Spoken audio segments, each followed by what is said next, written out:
Assalamualaikum. Guys, Aveta ada lancarkan 3 model terbaru, iaitu jom.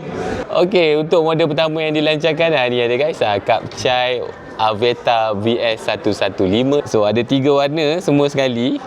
So VS115 ni dikuasakan dengan enjin 1 silinder single overhead cam 113cc guys, untuk kegunaan harian korang dekat dalam kawasan pekan, bandar, kampung, pusing-pusing kawasan tu je lah. Saya rasa memang sangat-sangat sesuai. Tangki petrol dia pun sekitar 4 liter. Ini meter dia, pakai meter analog sahaja. So harga jualan untuk VS115 ni bermula daripada RM3,488 sahaja. So jom kita tengok model kedua pula, Aveta Sierra 125. Ini skuter, ada 3 warna juga korang tengok.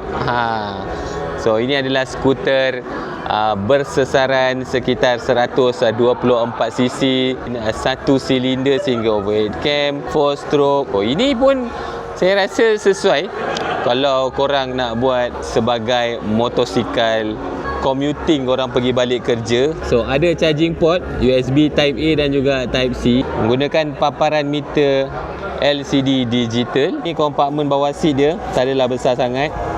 Tangki petrol dia boleh letak 6 liter petrol. So harga jualan bermula daripada RM5,088 sahaja guys. Alright guys, ini dia Aveta Nova 200. Ini star of the day lah. Untuk hari ni ini star dia. So ini rupa hadapan dia. Memang boleh digunakan untuk kegunaan harian, nampak handsome. So lampu dia full LED depan dan belakang. Jom kita tengok lampu belakang dia. So ini design lampu belakang dia, juga LED. Cantik tak guys? Cantik.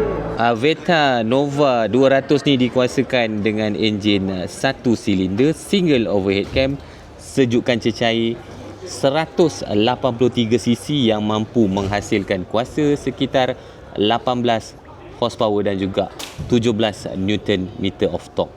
So padu jugalah kan. And seperti kebanyakan skuter lain, menggunakan sistem transmisi automatic CVT.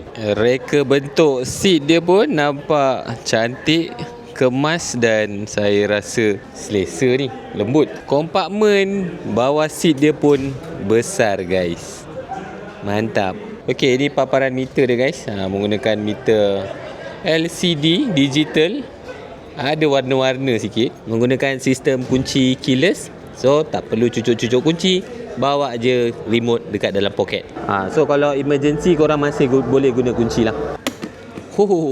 Kapasiti tangki petrol dia guys memang besar, 10 liter. Sistem suspension hadapan dia ni menggunakan telescopic fork, dan sistem brake hadapan dan belakang menggunakan disc.